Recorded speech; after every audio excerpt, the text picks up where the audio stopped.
학자 역할은 끝났고 이제는 도를 들겠다. 조국 전 장관 출사표가 좀 과격한 언어를 쓰신 것 같은데 도를 들겠다. 어떤 의미가 내포됐다고 보십니까? 글쎄요, 어디 시위하시려는지 모르겠는데요. 자꾸 정치를 다시 재개하겠다고 하는 말들을 지금 흘리고 있는 것 같아요. 근데 명확하게 또 얘기는 안 하는 것 같고요. 본인 스스로가 아마 잘 알 겁니다. 선거제가 어떻게 바뀌느냐에 따라서 운신의 폭이 달라질 거고 지역구 출마는 제가 볼 땐 쉽지 않을 거예요. 그렇다면 민주당이 할 수 없는 비례정당을 만들어서 지금 송영길 전 대표나 뭐 이렇게 해서 제 세력을 다 모아놓는 작업들. 그래서 결국은 정당 지지를 민주당 지지층이 어딘가를 해야 되는데 그거한 대안으로서 뭔가 정당이나 어떤 모양을 갖추고 난 다음에 정당 지지율을 얻어서 국회에 입성하는 방법 이런 걸 지금 생각하고 있지 않을까? 그 정도밖에 지금 저는 생각이 안 나요. 생각이 안 나는데 최근에 저는 그렇게 썩 좋게 보지는 않아요. 예. 그러니까 조국 전 장관에 대한 평가는 좀 엇갈리지만 예.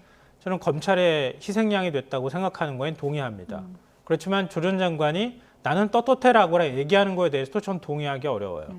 그러니까 그런 면에서는 조 전 장관에 대해서 호의적이지 않은 국민적 시각도 저는 꽤 많다고 보거든요.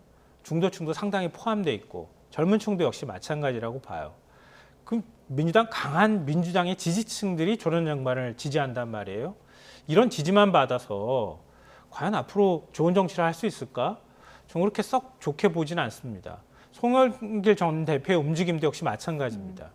그러니까 차라리 민주당이 진짜 뭔가 민주당 지지자들을 모아서 비례정당을 좀 정당성 있게 만드는 과정. 현재 선거제를 못 바꾼다면 저는 바꿀 가능성도 있다고 보지만 못 바꿔서 어쩔 수 없이 불가피하게 국민의힘 위성정당에 대항하는 뭔가의 정당 형태를 갖춘다고 하면 좀 더 명분 있게 만들어야 한다. 그럴 때 조 전 장관이 들어가는 건 저는 그렇게 썩 좋게 보지는 않습니다. 적지 않은 분들이 저는 그렇게 생각할 거라고 봅니다. 근데 조국 전 장관이 송영길 전 대표 질문하니까 의논한 적 없다 그러고 선을 좀 그었거든요. 송 전 대표도 아니면 그럼 어떤 세력과 좀 연대해서 할 수 있는 건가요? 조국 전 장관이 아무리 새가 없다고 그래도 지금 송영길 전 대표 손잡을 리는 없겠죠. 송영길 대표는 지금 본인 사법 리스크 때문에 모든 수단을 동원해서 막으려고 하는 그거로 정치의 그 명분을 삼는 분인데 안 하리라고 보고 조 전 장관이 들지 않아야 될 도를 지금 들겠다고 하는 겁니다. 이분은 도를 들면 안 돼요. 왜 그런지는 다 아실 겁니다. 학자 역할 끝났다고 하는데 끝난 지 오래됐습니다. 이분을 지금 국민들이 학자로 기억하는 분이 과연 몇 명이나 되느냐. 이분은 그냥 정치인인데 정치를 하려고 했다가 본인의 어떤 본인 가족과 연루된 여러 가지 형사적인 일들로 인해서 국민들로부터 비난을 받는 분일 뿐이에요. 그 상황을 모면하기 위해서 정치를 하겠다는 건데 과연 어떠한 분이 이분과 연대를 하려고 할지 이분 또한 송영길 대표 차지와 다르지 않다고 봅니다. 저는 도를 들지 말기를 바랍니다. 평론가님 끝으로 이 부분 간략하게 좀 답변을 부탁드릴게요. 민주당이 지금 뭐 선거제 때문에 안에서도 공방이 좀 치열하잖아요. 조국 전 장관의 총선 그 출마가 그 선거제 정하는데도 좀 중요한 변수가 될 수밖에 없겠죠. 아니, 전 그렇다고 아닙니까? 생각하지는 않습니다. 그건 뭐 상대가 있는 거니까요. 국민의힘하고 결국은 선거제에 합의를 해야 되잖아요. 근데 국민의힘은 지금 병립형으로 가지 않으면, 그러니까 과거 전국구처럼 그렇게 비례 투표를 하는 방식이 아니면 그러면 우리 위성정당 만들겠다고 공언하고 있는 상황이잖아요.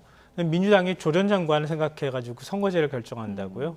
그렇지는 않을 것 같은데요. 제일 부담스러운 거는 이재명 대표가 지난 대선 기간 동안에 지금 연동형 비례제를 지지했다고 하는 점일 거예요. 그 약속을 불가피하게 현실에서 어쨌든 국민의힘이 얘기를 해왔던 것처럼 게임 룰은 공평해야 하는데 국민의힘은 위성정당 만드는데 민주당 언제까지 그냥 가만히 손 놓고 있을 거냐 이런 문제가 남잖아요. 그럼 그 약속을 어떻게 처리할 거냐 그리고 민주당이 얼마나 명분 있게 나갈 거냐 이 부분 그 모양새 꼴을 갖춰 나가는 게 제일 중요하다고 보입니다. 반론도 좀 짧게 들을까요? 글쎄요. 뭐 일단은 이재명 대표가 어떻게 해야 될지가 가장 중요할 것 같아요. 이재명 대표 자기 사람 심어야 되는데 그것과 연동형 비례제에 대해서 찬성했던 본인의 그 주장 두 가지가 상충할 텐데 아마도 이재명 대표는 현실적인 대안을 찾을 가능성이 높다. 그 정도로 예상을 합니다. 네, 전국 관련 내용은 여기까지 줄이겠습니다. 지금까지 윤희석 국민의힘 선임대변인 김성환 시사평론가 두 분이었습니다. 고맙습니다. 네.